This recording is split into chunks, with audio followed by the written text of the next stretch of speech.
सुप्रभात, नमस्कार बंधन। बच्चों, आज क्लास 11th का हिस्ट्री का पहला चैप्टर विश्व इतिहास का परिचय आप सभी के बीच लेकर आया हूँ। तो वीडियो का जो है अंत तक जरूर देखें, ठीक है।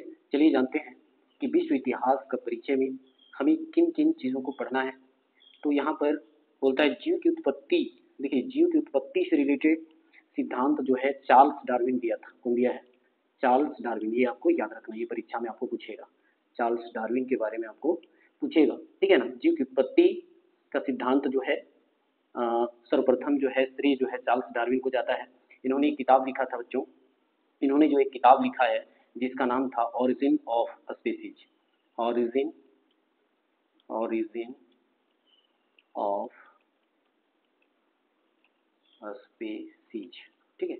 ये जो है इन्होंने एक बुक लिखा और इस बुक में ही जैव विकास के सिद्धांत जो है दिए थे, है ना। इन्होंने जो एक सिद्धांत दिया जिसका नाम है जैव विकास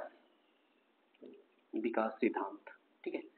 और यह जो सिद्धांत इन्होंने दिए थे चार्ल्स डार्विन 1 फरवरी, कब? 1 फरवरी 1871 ईस्वी में जो है उन्होंने दिया था, ठीक है। चलिए जानते हैं कि जीव की उत्पत्ति में ईश्वर की भूमिका को ठुकराते हुए प्राकृतिक नियमों के फलस्वरूप जीव की उत्पत्ति का सर्वप्रथम विवेचन करने का श्रेय चार्ल्स डार्विन को जाता है। किसको जाता है? चार्ल्स डार्विन को। यहाँ पर चार्ल्स डार्विन को जाता है, ठीक है ना। अब अगर हम लोग चार्ल्स डार्विन की बात करते हैं तो विश्व इतिहास का परिचय में जीव की उत्पत्ति किससे रिलेटेड? जीव की उत्पत्ति, ठीक है। जीव की उत्पत्ति से रिलेटेड उन्होंने जो है किताब लिखे हैं। हम लोग किसकी बात कर रहे हैं? तो चार्ल्स डार्विन की बात कर रहे हैं, चार्ल्स डार्विन का, ठीक है ना। इन्होंने एक किताब लिखा जिसका नाम है ऑरिजिन है ना, ऑफ स्पीसीज। ये जो है उन्होंने एक किताब लिखा। कब लिखा था? तो 1 फरवरी 1871 में जो है उन्होंने क्या लिखे थे? तो जैव विकास के सिद्धांत। क्या लिखे थे? जैव विकास का सिद्धांत, ठीक है। ये उन्होंने लिखे थे। ये आपको याद रखना है, यहीं से क्वेश्चन पूछेगा कि जैव विकास का सिद्धांत कौन लिखे थे? Charles Darwin. और चार्ल्स डार्विन की किताब का क्या नाम था? तो ऑरिजिन ऑफ स्पीसीज। और कब लिखे थे? तो 1 फरवरी 1871 को, ठीक है। चलिए, अब यहाँ पर जो है अपनी पुस्तक ऑरिजिन ऑफ स्पीसीज, देखिए यहाँ पर पुस्तक का नाम है, ये कौन लिखे हैं? तो चार्ल्स डार्विन लिखे हैं। बोले पृथ्वी पर मिलने जाने वाले विभिन्न जीवों की उत्पत्ति को जैव विकास के सिद्धांत। देखिए इन्होंने कौन विकास के सिद्धांत बात किया है?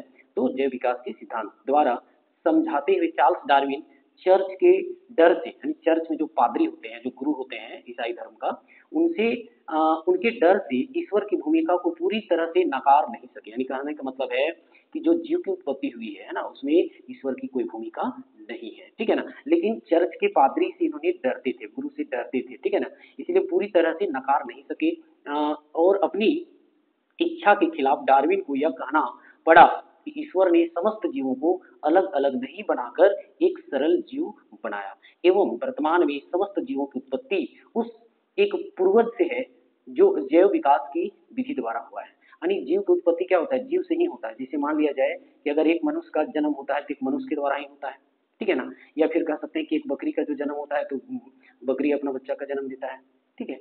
तो इस तरह क्या कहना है कि जीव से ही जीव उत्पन्न होता है। लेकिन यहाँ सिर्फ जीव की बात नहीं है, प्रथम जीव की बात हो रही है।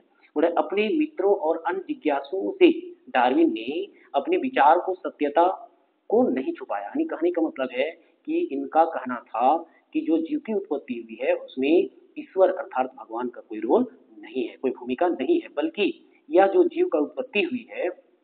अब यहाँ पर देखिए आगे क्या कहता है।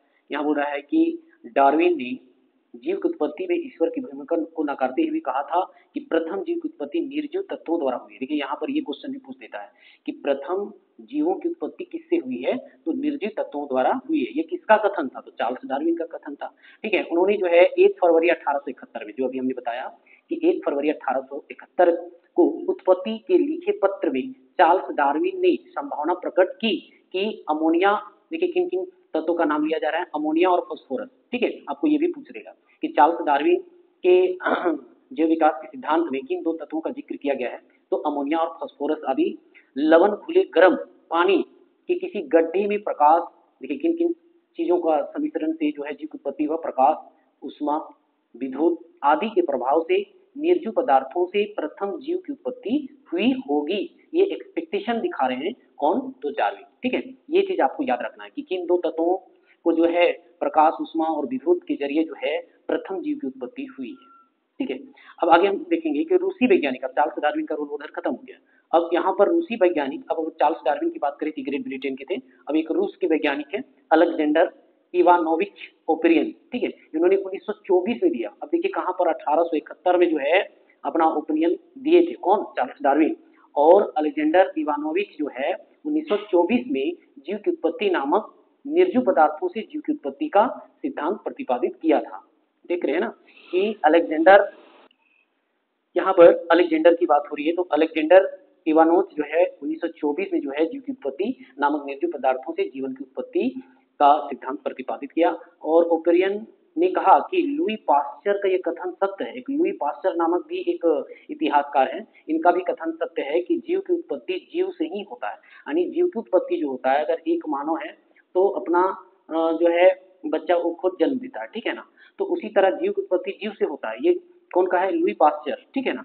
मगर प्रश्न किस बात का है, मगर प्रथम जीव पर यह सिद्धांत लागू नहीं होता है। प्रथम जीव की जो उत्पत्ति हुआ होगा उस समय जीव तो था ही नहीं। तो लुई पास्चर जो कह रहा है ठीक है कि जीव की उत्पत्ति जीव से ही होती है, परंतु प्रथम बोल रहा है, मगर प्रथम जीव पर यह सिद्धांत लागू नहीं होता है। प्रथम जीव की उत्पत्ति निर्जीव पदार्थों से हुई होगी। जितने भी इतिहासकार या वैज्ञानिक हैं, सबका यह मत है कि प्रथम जीव की जो उत्पत्ति हुई होगी वो निर्जीव पदार्थों से हुई होगी। ओपिरियन ने कहा कि सजीव तथा निर्जीव में कोई मूलभूत अंतर नहीं होता है, ज्यादा अंतर नहीं होता है।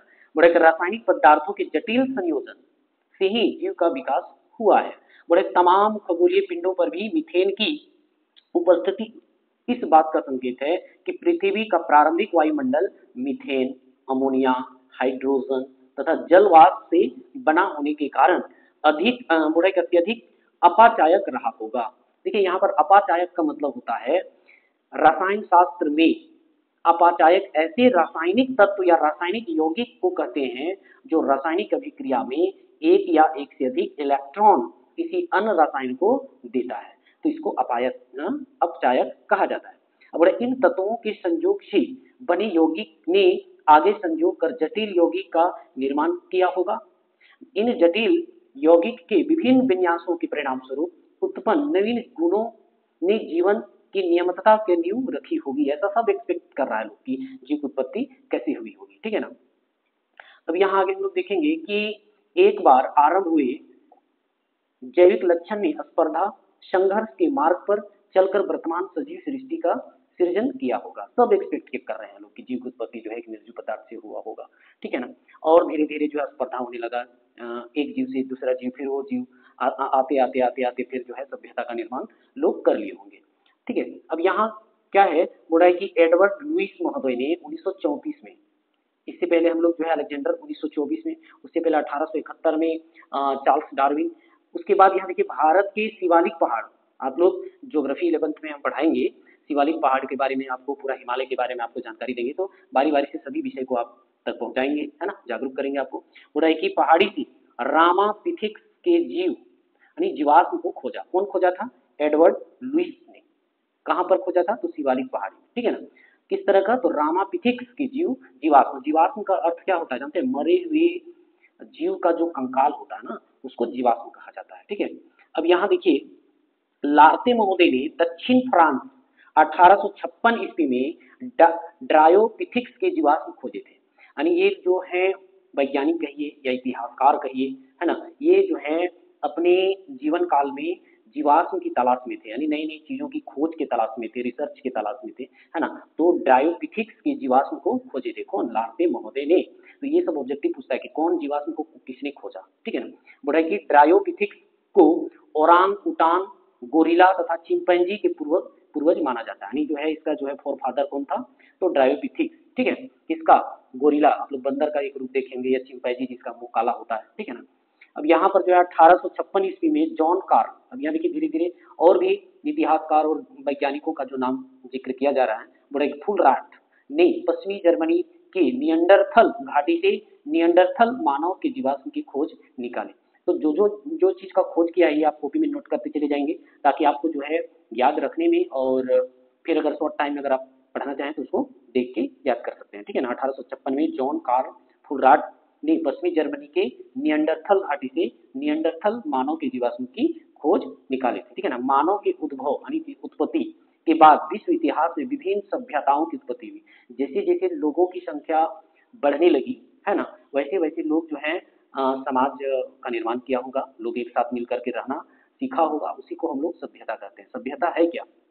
तो सभ्यता बच्चों प्राचीन काल में जब आदि मानव लोग जहाँ पर रहते थे उसको सिविलाइजेशन कहा जाता है, सभ्यता कहा जाता है। जैसे सभ्यता में क्या है कि अपने मकान यानी झुग्गी झोपड़ी, रहन सहन, पहनावा, खान पान है ना, इस तरह के जो है मात्रात्मक जो परिवर्तन हुआ है उसको हम लोग सभ्यता कहते हैं। चलिए, सभ्यता की उत्पत्ति हुई, ये विभिन्न सभ्यताएं भिन्न भिन्न नदियों के किनारे विकसित हुई। अच्छा, नदी के किनारे ही सभ्यता का विकास क्यों हुआ, यानी सिविलाइजेशन का विकास क्यों हुआ? अपना जो घर लोग जो है नदी के किनारे ही लोग क्यों बनाया करता था? तो इसका मुख्य कारण है कि जल ही जीवन है, बिना जल का जो है जीवन संभव नहीं है। क्योंकि उस समय के लोग अपनी आजीविका सिर्फ कृषि पर आश्रित था, पशुपालन पर आश्रित था, है ना, या कहिए कि शिकार करके अपना आजीविका को पालते थे और फिर जो है नदी से पानी जो है यूज करते थे। इसलिए जितनी भी सभ्यताएं आपको देखने को मिलेंगे नीचे, अभी हम लोग पढ़ेंगे आगे, तो इसमें आप देखेंगे नदी के किनारे ही जो है लोग रहना पसंद करते थे। आज भी जो है अगर आप बात करें तो सुबह उठिए से लेकर शाम तक, जब तक आप सोते नहीं है तब तक जो है पानी के बिना जो है कोई काम नहीं होता है। तो पहले के लोग भी कहाँ पर अपनी सभ्यता अपना घर बनाया? तो नदी के किनारे, ठीक है। सभ्यता आज के डेट में हम लोग बोलते हैं गाँव, ठीक है ना, गाँव का निर्माण। तो गाँव जो है उस समय यानी सभ्यता का रूप था, ठीक है। चलिए आगे देखते हैं। पहला सभ्यता के बारे में हम लोग जिक्र और पूरा डिटेल पढ़ेंगे इसके बारे में। दजला तथा फरात नदियों के बीच मेसोपोटामिया की सभ्यता विकास या विकसित हुई थी। अब हम लोग जो है बच्चों, आप सभी को मैं दजला के बारे में कुछ बताना चाह रहा हूँ कि दजला को टाइग्रिस नदी के नाम से भी जाना जाता है। दजला को जो है किस नदी के नाम से जाना जाता है? दजला, दजला, ठीक है। दजला को जो है टाइग्रिस के नाम से जाना जाता है। टाइग्रिस, टाइग्रिस नदी, ठीक है ना, टाइग्रिस नदी के नाम से जाना जाता है। अच्छा, टाइग्रिस नदी के किनारे जो है डायर वाकिर शहर बसा हुआ है। टाइग्रिस नदी के किनारे जो है डायर बाकिर, ठीक है, बाकिर जो है शहर बसा हुआ है, ठीक है। और अगर हम लोग फरात नदी की बात करें, फरात, ठीक है, फरात नदी की बात करें तो ये जो है तुर्की से शुरू हुआ है। कहाँ से? टर्की से। नाम सुने होंगे आप, टर्की या तुर्की उसको कहा जाता है, हिंदी में तुर्की और इंग्लिश में टर्की के नाम से जाना जाता है।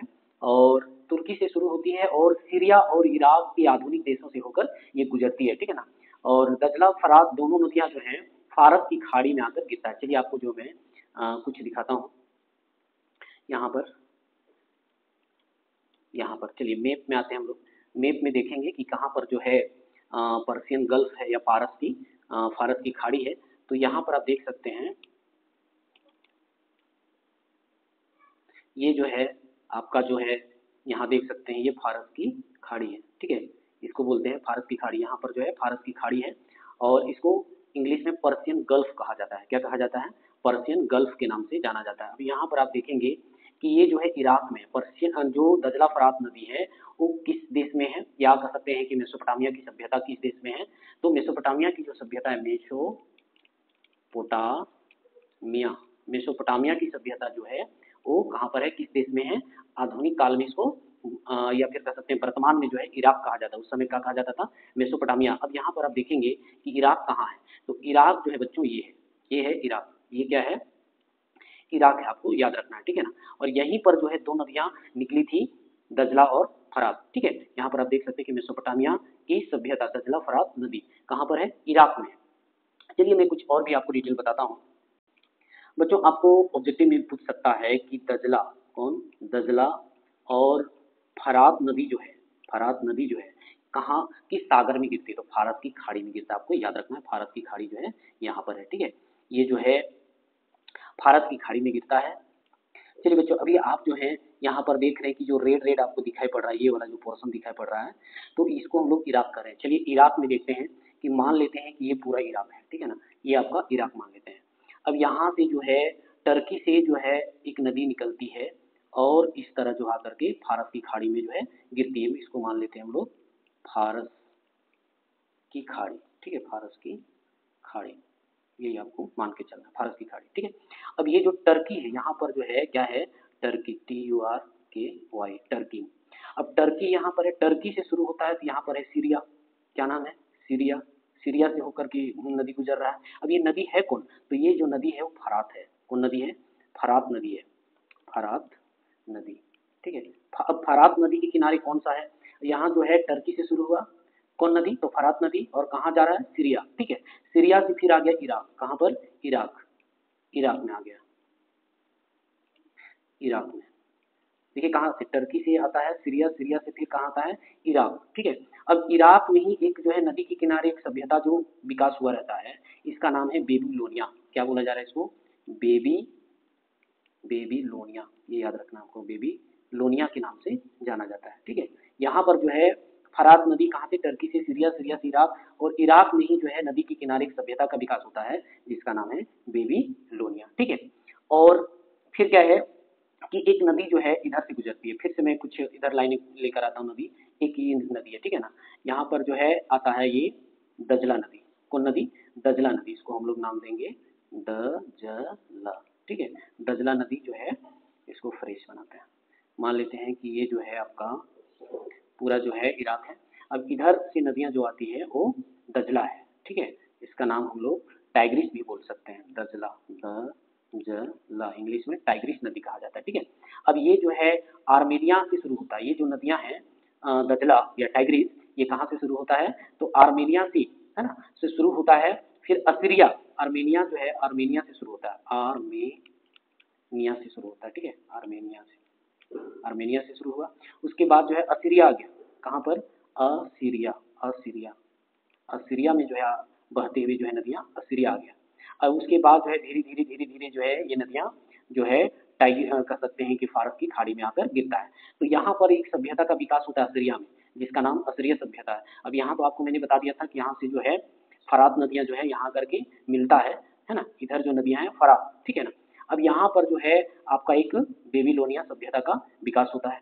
फिर क्या है कि ये जब दोनों नदियां जब मिलती है, संगम होता है, ठीक है ना, संगम हो करके फारस की, कहाँ पर, फारस की खाड़ी में जो है गिरता है, दोनों जब मिलता है दोनों नदी, तब जाकर के जो है यहाँ पर फारस की खाड़ी में गिरता है नदी, ठीक है ना। इसको जिसको इंग्लिश में पर्शियन गल्फ के नाम से भी जाना जाता है। लेकिन यहाँ पर भी एक सभ्यता का विकास होता है, देखिए दोनों नदी का जहाँ संगम होता है वहां पर जो है एक सभ्यता का विकास होता है जिसका नाम है सुमेरिया, क्या कहा जाता है, सुमेरिया, ठीक है। इस कॉन्सेप्ट को अगर आप समझ गए तो फिर हिस्ट्री आसान है, सुमेरिया, ठीक है। ये यहाँ पर आपको बेबीलोनिया, क्या है, बेबीलोनिया, ठीक है, बेबीलोनिया। अब यहाँ पर बेबीलोनिया हो गया, ये असीरिया हो गया, यहाँ पर हो गया सुमेरिया, तीन सभ्यता हो गया। फिर यहाँ एक छोटा सा सभ्यता था जिसका नाम है कैलेड्रिया, ठीक है, कैलेड्रिया, क्या नाम था, कैलेड्रिया, कैलेड्रिया, आपको याद रखना है। तो ये चारों सभ्यता, एक हो गया बेबीलोनिया, कौन, बेबीलोनिया, एक हो गया असीरिया, एक हो गया सुमेरिया, और छोटा सा जो है असीरिया और सुमेरिया के बीच में एक सभ्यता का विकास हुआ है जिसका नाम है कैलेड्रिया, ठीक है। ये चारों सभ्यता मिलकर के जो है मेसोपोटामिया कहलाता है, क्या कहलाता है, मेसोपोटामिया, मेसोपोटामिया, ठीक है। अभी मैं मेसोपोटामिया का आपको संधि विच्छेद करके बताऊंगा कि मेसोपोटामिया क्या है, लेकिन आपको जानना है कि मेसोपोटामिया सभ्यता के अंदर जो है कि या अंतर्गत जो है तीन सभ्यता का मुख्य रूप से विकास हुआ था, बेबीलोनिया, असीरिया और सुमेरिया। यहाँ पर छोटका को गिनती ज्यादा नहीं है, लेकिन कभी कभी जो है आपको चार भी ऑप्शन दे देगा कि मेसोपोटामिया सभ्यता के अंतर्गत कितने सभ्यता का विकास हुआ था, तो चार सभ्यताओं का विकास हुआ था, ठीक है ना। चलिए ये समझ में आ गया होगा हमको लगता है। फिर यहाँ पर हम लोग देखते हैं कि मेसोपोटामिया के अंदर जो है, अगर हम लोग मेसोपोटामिया,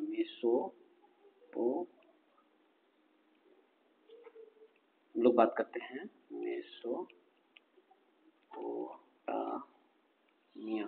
देखिए मेसोपोटामिया क्या है, ये मेसोपोटामिया, ठीक है। ये जो है तीन सभ्यता मुख्य रूप से आपको याद रखना है, सुमेरिया जो एकदम मुहाने पर है, सुमेरिया, ठीक है, और एक सभ्यता है बेबीलोनिया, बेबीलोनिया,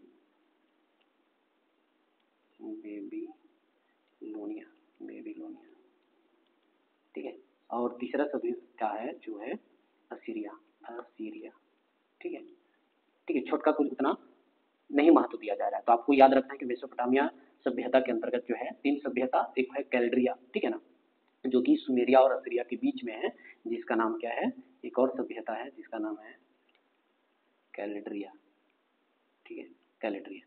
तो कुल मिलाकर के 4 सभ्यताओं का विकास होता है दजला और फरात नदी के बीच में।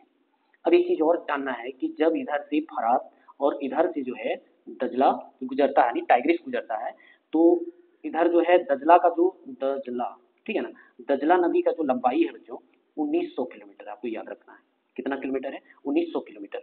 हालांकि जो है फरात नदी का जो लंबाई है वो काफी ज्यादा है, जिसका लंबाई है 2800 किलोमीटर।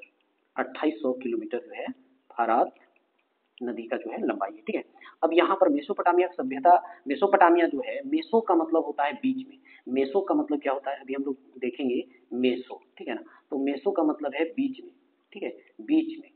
और पोटामिया का मतलब होता है, पोटामिया का मतलब होता है पोटामिया, पोटामिया, पोटामिया का अर्थ होता है बच्चों दो नदी।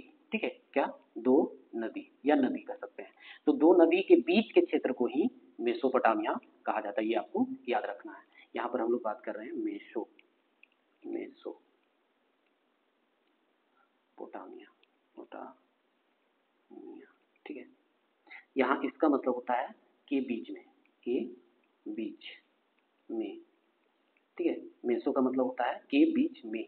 और पोटामिया का अर्थ क्या होता है? पोटामिया का अर्थ होता है नदी। क्या होता है? नदी, आपको याद रखना है। तो या दो नदी, तो दो नदी के बीच के क्षेत्र को क्या कहा जाता है?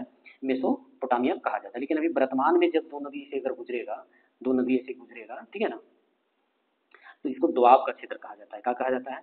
दोआब का क्षेत्र, आपको याद रखना है। इसको जो है दोआब कहा जाता है। क्या कहा जाता है?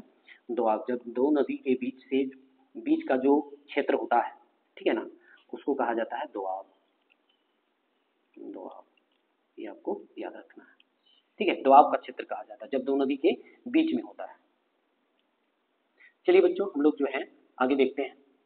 अब यहाँ पर जो है हम लोग देख रहे थे दजला फरात नदियों के बीच मेसोपोटामिया सभ्यता का विकसित हुई है। तो अभी हम लोग मेसोपोटामिया, हालांकि अभी इसका जो है और डिटेल पढ़ने वाले हैं। यहाँ पर आप देख सकते हैं, यहाँ क्या कहता है कि मेसोपोटामिया मुख्य रूप से दो शब्दों से मिलकर बना है, मेसो और पोटामिया। देखिए यहाँ पर, और मेसो का अर्थ होता है मध्य, बीच में, और पोटामिया का अर्थ होता है नदी। क्या होता है? नदी। अर्थात दो नदियों के मध्य के क्षेत्र को मेसोपोटामिया कहा जाता है। यही चीज समझा रहे थे कि जब दो नदी के बीच में जो है ये क्षेत्र आएगा, तो यहाँ पर जो है मेसो का मतलब है मध्य में यानी बीच में, और पोटामिया का अर्थ होता है नदी। यहाँ पर मेसोपोटामिया मुख्य रूप से दो शब्दों से मिलकर बना है। पहला है मेसो प्लस पोटामिया। तो यहाँ पर मेसो का अर्थ बताया है मध्य अर्थात बीच, और पोटामिया का अर्थ नदी होता है। ठीक है ना, अर्थात दो नदियों के मध्य के क्षेत्र को मेसोपोटामिया कहा जाता है। पश्चिमी एशिया में भारत की खाड़ी के उत्तर में स्थित वर्तमान इराक को प्राचीन समय में मेसोपोटामिया कहा जाता था। देखिए इराक को जो है प्राचीन काल में क्या कहा जाता था? मेसोपोटामिया कहा जाता था। ठीक है ना, मेसोपोटामिया की सभ्यता दजला एवं फरात दो नदियों के बीच में या बीच क्षेत्र में जो है जन्मी थी। ठीक है ना, अब यहाँ है कि पल्ली एवं विकसित हुआ कहाँ पर? तो दजला और फरात दो नदियों के मध्य वाली जो दोआब वाली क्षेत्र थी, वहां पर जो है सभ्यता का जन्म होता है, और वही जो है पलता है और विकास होता है। अब बोले इन नदियों के मुहाने पर सुमेरिया। देखिए यहाँ पर जो है समझना है कि ये जो है फरात है और ये जो है दजला नदी है। ठीक है ना, तो यहाँ पर जो है बेबीलोनिया होता है, फरात नदी में बेबीलोनिया होता है, यहाँ जो है असरिया होता है, और यहाँ जो है सुमेरिया होता है। बोला कि मुहाने पर, यहाँ पर जैसा कहता है कि इन नदियों के मुहाने पर सुमेरिया था, दोनों नदियों के मुहाने पर कौन सभ्यता का विकास हुआ? सुमेरिया का। और बीच में बेबीलोनिया। देखिए यहाँ पर जो है फरात नदी जो है, फरात नदी के बीच में जो है वो बेबीलोनिया सभ्यता का विकास होता है, और उत्तर में असीरिया। देखिए यहाँ पर जो है दजला नदी या टाइग्रिस नदी के जो है उत्तर में जो है असीरिया सभ्यता का विकास हुआ है। इन सभ्यताओं के विषय में युक्ति प्रचलित है, यानी आज भी लोग इसके विषय में जानते हैं, है ना, बहुत काफी विख्यात है। बोले सुमेरिया ने सभ्यता को जन्म दिया, यानी ये कहने का मतलब ये जो है पूरा सभ्यता को जन्म दिया, कहने का मतलब है सबसे पहले जो है सुमेरिया सभ्यता का ही विकास हुआ था।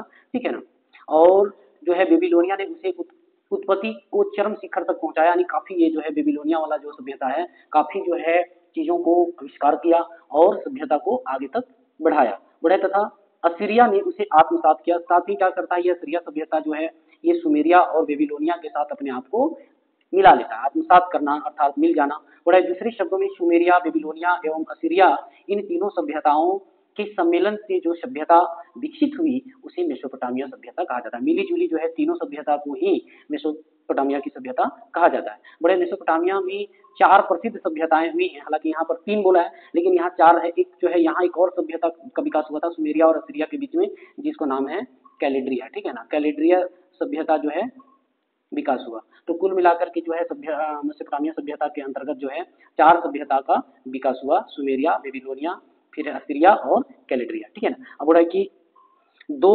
नदियों दजला एवं फरात के मध्य की धरती पर ईशानी सभ्यता की प्रथम शहर बसी। देख रहे हैं कौन सा, तो ईशानी सभ्यता, ठीक है ना।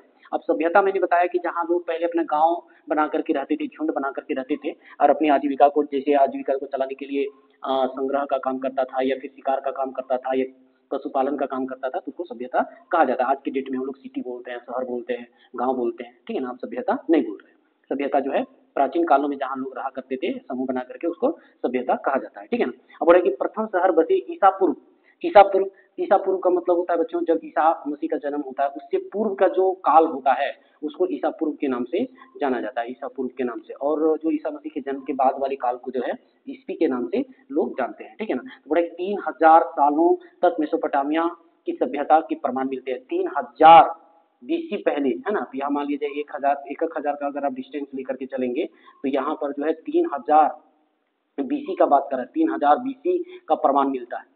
हालांकि सभ्यता का विनाश करने में जो है सबसे बड़ा सिकंदर महान का हाथ होता है, आगे हम लोग जानेंगे। अब यहाँ पर देखिए कि प्रथम शहर बसे ईसा पूर्व 4वीं सदी में, वह करीब जो है 3000 सालों तक मेसोपोटामिया सभ्यता के प्रमाण मिलते हैं। ईसा पूर्व पहली सदी आते आते वहाँ बेबीलोन एवं निनवे जैसे शहर स्थित हो चुके हैं, है ना। अब आगे देखिए यहाँ कहता है प्रथम साम्राज्य, पूरा के वर्तमान में जहाँ इराक, सीरिया जैसे देश स्थित है उसी धरती पर कभी मेसोपोटामिया सभ्यता हुआ करती थी। वह प्राचीन सभ्यता उत्तरी असीरिया एवं दक्षिणी बेबीलोनिया में विभाजित थी। बोल रहा है कि असीरिया, उत्तरी असीरिया और दक्षिणी बेबीलोनिया में विभाजित थी। फिर इसे निचले स्तर पर भी कई प्रांतों में बांटा गया था। ईसा पूर्व 3री सदी से इन छोटे इलाकों को मिलाकर एक साम्राज्य के रूप में संगठित किया गया, ठीक है। अब यहाँ पर जो है कह सकते हैं कि 4-5 छोटे छोटे विभाग में, जैसे भी भारत भी, तो भारत को क्या है कि 30 राज्यों में बांट करके जो है 29 राज्यों में बांट करके इसको संचालित किया जा रहा है। उस तरह मेसोपोटामिया को भी जो है छोटे छोटे भागों में बांट करके संचालित किया जाता था। बोल रहे कि वहाँ कृषि कार्य करने वाले लोग जो वहाँ क्या करते थे अपनी आजीविका को चलाने के लिए, तो कृषि कार्य करते थे। अब मेसोपोटामिया के अंदर जो है वहाँ पर अपनी आजीविका को चलाने के लिए जो है कृषि करते हैं। बोले संग्रहकर्ता से शिकारी तथा फिर किसान एवं पशु पालक बनने तक सफर ऐतिहासिक है, ये काफी जो है ये प्राचीन कालों से चलता आ रहा है। इस सभ्यता में इंसान की खेती करने एवं पशुओं को पालने के पहले साक्ष्य मिलते हैं, यानी वहाँ जो है अगर पशु पाले जाते थे तो उसका साक्ष्य जो है उनके जो है कंकाल या फिर हड्डी के द्वारा जो है ये पता लगाया जाता है कि वहाँ जो है पशुपालक किए जाते थे। अब यहाँ आगे हम लोग देखेंगे उस समय सिंचाई हेतु व्यवस्था भी विकसित की गई तथा पशुओं के दूध से कई तरह के उत्पाद भी बनने शुरू हुए। देखिए दूध से बने हुए मिठाई या खीर वगैरह जो है बनाया जाता था। फिर यहाँ कहता है कि दिव्य पदानुक्रम, इस सभ्यता के लोग आस्तिक थे, यानी कहने का मतलब है कि देवी देवता पर वो लोग भरोसा या आस्था रखने वाले को आस्तिक कहा जाता है। उस समय के लोग देवी देवता को पूजा करते थे तथा कई सारे देवताओं को मानते थे। देवों की श्रेणी भी थी, यानी कहने मतलब बड़ा देवता, फिर उसे छोटा, फिर उसे छोटा, फिर उसे छोटा, इस तरह का। तो बुराई की देवताओं का भी क्या था, श्रेणी थी। सबसे बड़े देवता को उससे छोटे देवता पूजा किया करते थे। इस श्रेणी में सबसे अंत में आता था, देखिए कौन आता था सबसे अंत में, तो मानव, ठीक है ना। मनुष्य जो है सभी देवता का क्या करता था, पूजा किया करता था, यानी जो है तीनों को पुजारी ये जो है इसका किया करता था, ठीक है। बुराई की जिसे सभी को पूजना होता तथा सबकी आज्ञा का पालन करना होता था। जीवन एवं धर्म की गहराई से जुड़े हुए थे, यानी जब भी लोग मार्ग से भटक जाते हैं तो धर्म का शरण ले लेते हैं, ठीक है ना। वहां पर जाते हैं, मंदिर जाते हैं, मस्जिद जाते हैं, चर्च जाते हैं और अपना आस्था वहां पर रखते हैं, अपनी गलतियों को स्वीकार करते हुए फिर दोबारा गलती ना करने का जो है वहां से एक प्रण लेते हुए फिर आगे बढ़ते हैं, ठीक है ना। तो लोग जो है धर्म से बहुत गहरे से जुड़े हुए थे। कहाँ के लोग, तो मेसोपोटामिया के लोग। अतः सिकंदर महान 331 ईस्वी में, यहाँ पर देख सकते हैं कि 331 ईसा पूर्व में की सभ्यता को नष्ट कर दिया। देखिए ये बहुत ही हैं कि नुकसान कर दिया कहाँ का, तो मेसोपोटामिया की सभ्यता को इन्होंने विनाश कर दिया 1331 बीसी में। ये आपको ऑब्जेक्टिव में पूछेगा। अब बोले कि मेसोपोटामिया की सभ्यता को नष्ट कर दिया, वहां ग्रीक संस्कृति, देखिए संस्कृति क्या है। अब संस्कृति का मतलब होता है कि जो लोगों के अंदर निहित होता है, उनके वो कह सकते हैं मूल नैतिकता, विचार, भौतिक, है ना, या गुण, ये सारे को संस्कृति। तो यहाँ के लोग ग्रीक संस्कृति से जुड़े हुए थे या ग्रीक संस्कृति का प्रचार प्रसार भी किया करता था। इसी के साथ कह सकता है कि यहाँ पर मेसोपोटामियाई परंपराएं एवं जीवन दर्शन को खो गया। देखिए इसके कारण, सिकंदर महान के कारण जो है, जो मेसोपोटामिया के अंदर ग्रीक संस्कृति थी उसको जो है क्या कर जाता है, खो देता है। किसके कारण, तो सिकंदर महान के कारण। इसलिए मेसोपोटामिया का अंत करने का जो आक्रांता है उसको क्या नाम है, तो सिकंदर महान है। ठीक है, ये याद रखना है। फिर उसे 1000 साल बाद फिर से खोद कर निकाला गया, यानी सभ्यता जो दब गया था, सिकंदर महान जो नष्ट कर दिया, फिर 1000 साल बाद जो है उसको खोदा गया, निकाला गया खंडर को, ठीक है ना, या भग्नावशेष को। देखिए खंडर को भग्नावशेष भी कहा जाता है। अब इसे लूव्रे म्यूजियम में संभाल कर रखा गया है, जो एक म्यूजियम है। देखिए मेसोपोटामिया सभ्यता के अंदर जो भी वहाँ जो प्राचीन कालों के जो अस्त्र शस्त्र था या फिर कहिए कंकाल था, है ना, अवशेष था, उसको जो है लूव्रे लूव्रे है ना, लूव्रे म्यूजियम में संभाल कर रखा गया है। ये भी ऑब्जेक्टिव में पूछा हुआ क्वेश्चन है। ठीक है, चलिए आगे देखते हैं। यहाँ पर कहता है कि प्राचीन मिस्र। अब हम लोग देखिए मिस्र सभ्यता की बात करेंगे। ये मिस्र की सभ्यता कहाँ है, तो चलिए देखते हैं इसको मैप में। ठीक है ना, पहले तो हम लोग मैप में देख लेते हैं कि मिस्र की सभ्यता जो है कहाँ है। तो ये बच्चों अफ्रीका महाद्वीप में है। ये कहाँ है, तो अफ्रीका जो है, अफ्रीका महाद्वीप में ये जो है पड़ता है। ठीक है, कहाँ पर है, मिस्र तो अफ्रीका में है। ठीक है, चलिए हम लोग जानते हैं कि मिस्र की सभ्यता का कैसे जन्म होता है, इसका कैसे विकास होता है, फिर कैसे अंत होता है। या मिस्र की सभ्यता जो है नील नदी के किनारे जो बसा हुआ था, नील नदी का उद्गम स्थान कहाँ है, इसके बारे में हम लोग आगे चर्चा करेंगे। ठीक है, चलिए अब यहाँ जो है हम लोग देखने वाले हैं नील नदी। ठीक है, नील नदी के बारे में जानते हैं। देखिए मिस्र की सभ्यता जो है ना, मिस्र की सभ्यता जो है नील नदी की घाटी के आसपास जो है पूर्वी और कह सकते हैं उत्तरी, ठीक है ना, पूर्वी उत्तरी अफ्रीका की प्राचीन सभ्यता थी, जो अब आधुनिक देश मिस्र कहा जाता है। इस सभ्यता का विकास जो है बच्चों 3150 ईस्वी के आसपास हुआ था। ठीक है ना, ईसा पूर्व बीसी कह सकते हैं इसको, 3150। तो कहीं ना कहीं जो है मेसोपोटामिया की सभ्यता के बाद की सभ्यता है ये। ठीक है ना, और वहाँ के प्रथम साम्राज्य जो था, यानी राजा जो था, वो राजा का नाम जो है, वहाँ का राजा का नाम है प्रथम फेटो। देखिए वहाँ का, मिस्र की हम लोग बात कर रहे हैं, कहाँ की बात कर रहे हैं, मिस्र की सभ्यता यानी सिविलाइजेशन ऑफ इजिप्ट। यहाँ की जो प्रथम साम्राज्य था वो था फेटो, नाम है फेटो। ठीक है, फेटो के शासन के दौरान राजनीति का एकीकरण हुआ। साथ ही अगर हम लोग विकास की बात करें तो लगातार 3 पीढ़ियों तक जो है या 3 सदियों तक होती रही। उसके बाद जो है फेटो कहिए या फैरो कहिए, ठीक है ना, फैरो का शासन का अंत जो है 31, देखिए इसकी जो है 3150 बीसी में जो है स्थापना हुआ, ये कहिए जन्म हुआ किसकी, मिस्र की सभ्यता का। और वहाँ का जो शासन था वो फेरो था। क्या था, फेरो, याद रखिएगा, फेटो नहीं, फेरो। उसके बाद जो है इस सभ्यता का अंत जो होता है वो 31 बीसी में होता है, 31 बीसी में। इसका जन्म कब होता है, तो 3150 बीसी में, और अंत कब हो जाता है, 31 बीसी में। ठीक है, अब वहाँ के लोग जो हैं कृषि कार्य क्या करते थे, वहाँ के लोग क्या करते थे, पेशा क्या था, तो वहाँ के लोगों का पेशा क्या था, कृषि लोग करते थे। क्या करते थे, कृषि के कार्य किया करते थे। साथ ही वहाँ उपजाऊ घाटी के कारण अधिक फसल भी होती थी, जिसने सामाजिक विकास एवं सांस्कृतिक या संस्कृति को बढ़ावा मिला।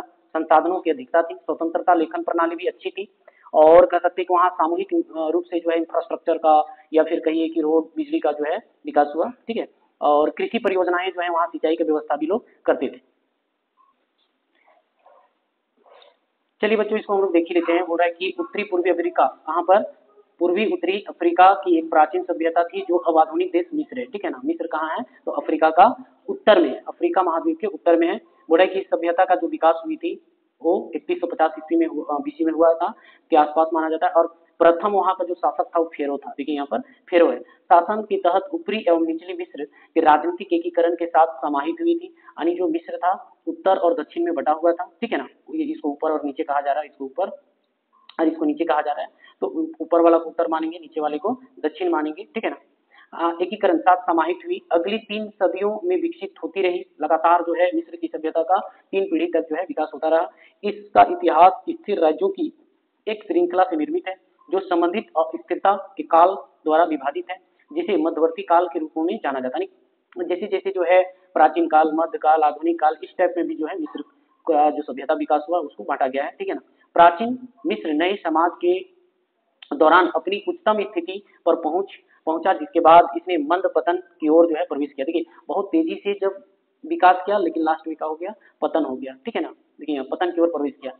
इस उत्तरार्ध काल के समय मिस्र के पर कई विदेशी शक्तियों ने विजय प्राप्त की एवं खैरों का शासन आधिकारिक तौर पर 31 ईसा पूर्व में तब अंत हो जाता है। यानी इसका शुरुआत कब होता है 3150, अंत कब होता है 31 बीसी में, ठीक है, तब अंत हो गया। जब प्रारंभिक रोमन साम्राज्य, देखिए रोमन साम्राज्य का जब उदय होता है तो मिस्र की सभ्यता का अंत हो जाता है, ये आपको याद रखना है। रोमन साम्राज्य के बारे में भी हम लोग आगे पढ़ेंगे।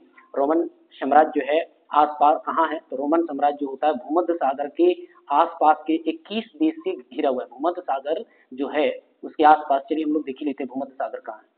हम लोग मैप में देखते हैं कि भूमध्य सागर जो है कहाँ है। चलिए भूमध्य सागर की ओर हम लोग आते हैं। यहाँ पर देख सकते हैं कि भूमध्य सागर जो है यहाँ पर है, यहाँ पर है यूरोप, है ना। यूरोप और अफ्रीका और एशिया के बीच में वाला जो क्षेत्र है वो क्या है, इस टाइप का है ना। तो यहाँ है भूमध्य सागर यहाँ पर, ठीक है ना। तो यहाँ पर जो है रोमन साम्राज्य का उदय होता है और मिस्र की सभ्यता का अंत होता है। चलिए अब हम लोग स्टेटमेंट के साथ पढ़ेंगे, स्टेटमेंट के साथ पढ़ेंगे तो समझ में आएगा, ठीक है ना। स्टेटमेंट के साथ पढ़ेंगे हम लोग। यहाँ पर देखिए 31 बीसी में खत्म हो जाता है मिस्र की सभ्यता और इसका उदय होता है तो रोमन साम्राज्य का बड़े मिस्र पर जीत हासिल की और इसे अपना एक प्रांत बना लिया, ठीक है ना। तो मिस्र की सभ्यता भी जो है रोमन साम्राज्य के अधीन हो जाता है, गुलाम हो जाता है। बोले कि प्राचीन मिस्र की सभ्यता नील नदी की घाटी पर स्थितियों का अनुकूल ढलने की क्षमता से आंशिक रूप से प्रभावित थी। चलिए हम लोग नील नदी के बारे में कुछ जान लेते हैं, नील नदी के कुछ फैक्ट्स जान लेते हैं, तब आगे फिर पढ़ेंगे। चलिए बच्चों नील नदी के बारे में हम लोग कुछ जानते हैं। देखिए नील नदी का जो स्टार्ट होता है, उद्गम होता है एक विक्टोरिया नामक झील है, कहाँ, अफ्रीका में, विक्टोरिया, ठीक है। ये मीठे पानी का जो झील है विक्टोरिया, विक्टोरिया झील, ठीक है। यहाँ से जो है निकलती है कौन, नील नदी।